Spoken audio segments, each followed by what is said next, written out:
नाशिकच्या सुरगाणा तालुक्यातील प्रसिद्ध भिवतास धबधब्यावर राष्ट्रवादी काँग्रेस अजित पवार गटाचे तालुकाध्यक्ष तसंच आमदार नितीन पवार यांचे समर्थक आणि पर्यटकांमध्ये जोरदार हाणामारी झाल्याचा व्हिडिओ सध्या सोशल मीडियावर प्रचंड व्हायरल होतोय।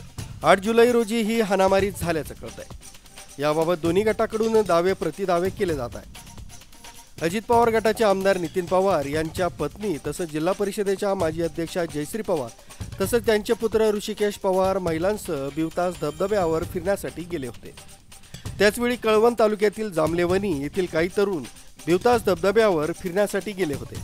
परिसरातल्या रस्त्यांची दयनीय अवस्थेबाबत या तरुणांनी विचारणा केली असता त्याचा राग धरून राष्ट्रवादी काँग्रेस तालुकाध्यक्ष तसंच त्यांच्या समर्थकांनी त्या तरुणांनी लाठी काठ्यांनी मारहाण केल्याचा आरोप होतोय। तर संबंधित तरुणांनी महिलांना अरेरावी तसंच शिवीगाळ केली आहे, त्यामुळे त्यांना चोप देण्यात आल्याचं स्पष्टीकरण देण्यात आलं।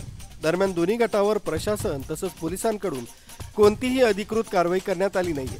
मात्र मारहाणीच्या व्हिडिओची सध्या जोरदार चर्चा होत आहे।